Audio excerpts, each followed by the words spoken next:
ఇందాక హ్మ్. మీరొక మాటన్నారు. ఒక 20% అయినా ఉన్నారు. వాళ్ళని కూడా నాకు పాజిటివ్‌గా మార్చుకోవాలని జెప్పేసి.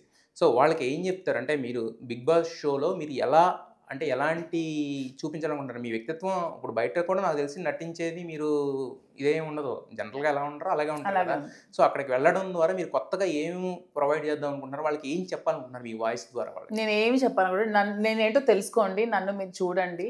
ఇక్కడ మీల్ మీరు బయట ఉంటుంది నటన కాదని చూపించాలనుకుంటున్నారు ఆ! లోపల. నటన కాదని అందరికీ తెలుసు. హ్మ్. నేను నటిస్తే ఎన్ని రోజులు నటిస్తాం? హ్మ్. ఒక రోజు, 2 రోజులు కెమెరా ముందు. నేను సంవత్సరం నుంచి కెమెరా ముందు మీ ముందే ఉంటున్నాను. ఎన్ని రోజులు నటించగలం? హ్మ్.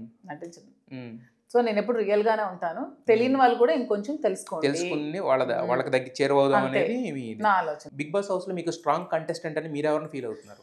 నన్నెవ్వరిని అనుకోవట్లేదండి. అందరూ ఎవరి గేమ్ స్ట్రాటజీ, ఎవరి ప్లాన్స్ వాళ్ళు ఆడుతున్నారు. ఎవరి హ్మ్. గేమ్స్ వాళ్ళు ఆడుతున్నారు. హ్మ్. నేను వెళ్ళాక వాళ్ళతో పాటు ఆడతాను. బట్ కాకపోతే మనకంటూ ఉంటది కదా! అరే! వీళ్ళు బా ఆడుతున్నారు. అంటే మనకెందుకంటే ఇప్పుడు ఎవరో చూడకుండా అందరూ వాళ్ళతో పాటు ఎళ్లారనుకోండి మీరు అది వేరు. బట్ కాకపోతే ఏంటంటే మీరు ఆల్రెడీ చూసి ఎవరికి ఎళ్తున్నారు వాళ్ళే కాబట్టి. అందరూ కూడా ఎవరిది ఇవ్వాల్సింది వాళ్ళు ఇస్తున్నారు. కాకపోతే హ్మ్. అందరూ ఇంకా మాస్కులతోనే ఆడుతున్నారు. మాస్కులు తీసి ఇంకా ఆడితే బావుంటుందని నా ఆలోచన. మీరు మాస్కులు తీసే ప్రక్రియ ఏమైనా మొదలు పెడతారా అదే లోపలికెళ్ళిన తర్వాత? మొదలు అయితే ఇప్పుడు 'రీతు చౌదరి' గురించి ఎక్కువ మంది మాట్లాడుకుంటున్నారు. ఆ అమ్మాయి అక్కడికెళ్ళిపోయిన సరికి ఏం తెలీదు. ఇప్పుడు మొత్తం అంతా బయటంతా మన 'ధర్మ మహేష్' దాంట్లో మొత్తం టోటల్‌గా కంపు కంపు అయిపోయింది.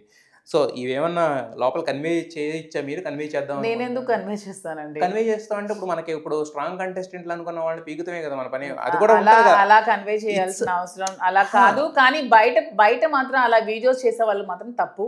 ఒక ఎవరిది? వుమెన్ ఎవరైతే చేస్తున్నారో వాళ్ళు ఒక హ్మ్. ఒక వుమెన్ లైఫ్‌ని ఎప్పుడు అలా పబ్లిక్ చేయకూడదు. ప్రతి హ్మ్. ఒక్కరి లైఫ్‌లో చాలా ఉంటాయి. హ్మ్. ఇలా బయటకొచ్చి సోషల్ మీడియాలో పెట్టి ఇలా చేసి ఏ అమ్మాయి లైఫ్‌ని కూడా స్పాయిల్ చేయకూడదు. రీతూ చౌదరి అయినా సరే, ఎవ్వరైనా సరే హ్మ్. ఒక మహిళ జీవితాన్ని బయట పెట్టే అర్హత ఎవరికీ లేదు. మహిళ ఇష్టం వచ్చినట్టు బతికే అర్హత మహిళకు ఉంది. హ్మ్. ఏ మహిళ జీవితాన్ని కూడా మాట్లాడే అర్హత ఎవరికి కూడా లేదు. అది ఎవరు కూడా ఒక మహిళ కోసం మాట్లాడకూడదని నా ఆలోచన. అయితే అక్కడ మాట్లాడింది కూడా మహిళే గదా! ఎదురుగుండా అదే మాట్లాడింది అంటున్నాను. ఆ కూడా మహిళకు కూడా చెప్తున్నాను. అది తప్పమ్మా. అది ఎవరైనా సరే. ఇప్పుడు నువ్వు మాట్లాడితే నీ గురించి కూడా మాట్లాడతారు. నీ గురించి మాట్లాడితే మాట్లాడతారు. ఎవరి లైఫ్‌ని కూడా అలా మీడియా ముందుకొచ్చి మీ లైఫ్ బాగోతాలు బయట పెట్టకండి. మనకెవ్వడు ఏమి చేయడు. అవునండి. ఇప్పుడు ఒక అమ్మాయి, ఒక అబ్బాయి అంటే వాళ్ళు ఏదైనా బతకొచ్చు. బట్ ఒక భర్త, ఒక వైఫ్ అండ్ హస్బాండ్ మధ్యలో వాళ్ళిద్దరూ స్టిల్ దే ఆర్ లైక్ అది మీడియా ముందు తెలుసుకోవాలా? పెద్ద మనుషుల మధ్యలో ఇంటి మధ్యలో నుంచి తెలుసుకోవాలా? భార్యాభర్తలు తెలుసుకోవాలా? ఒక ఇంటి క్వెషన్ మధ్య చెప్పండి. మీ ఇంటి మ ఇంట్లో ప్రాబ్లమ్ వస్తే మీడియా ముందుకెళ్తారా?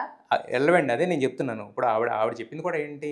పెద్ద మనుషుల వల్ల అవ్వట్లేదని నేనొచ్చాను ఎందుకు మీడియాకి. అవ్వదండి. ఒక రోజు కాకపోతే 2 రోజులు అవుతది. వెయిట్ చేయాలి. పేషెన్స్ ఉండాలి. జీవితంలో ఓపిక ఉండాలి. హ్మ్. మీడియా ముందుకొచ్చేస్తే ఏ సొల్యూషన్ రాదు. పెరుగుద్ది ఇంకా. హ్మ్. హ్మ్. ప్రాబ్లమ్ పెరుగుతుంది. ఓకే. మీడియా వాళ్ళు ఎవరు కూడా ఆ రోజు మాట్లాడిన వాళ్ళు మనకేమి సపోర్ట్ చేయరు. మన ప్రాబ్లమ్‌నేమి ఇన్ని చేసారు. ఎవరైనా ఈ ప్రాబ్లమ్ తీర్చారా? హ్మ్. ఎవరైనా సాల్వ్ చేసారా? ఎవరు సాల్వ్ జేస్తారు? మీడియా అనేది ఏ ఇప్పుడు మీకు సమస్యలు చెప్తారండి. గవర్నమెంట్‌కి ఇలా విన్నవించుకుంటున్నాం అంటారు. అది చేరవేయడమే మీడియా అంతే. పని గాని దానికోసం మనమెందుకు మీడియాకి మన ఆడపిల్లల లైఫ్‌ని మీరు లైఫ్ డిస్టర్బ్ చేసుకుంటున్నారు?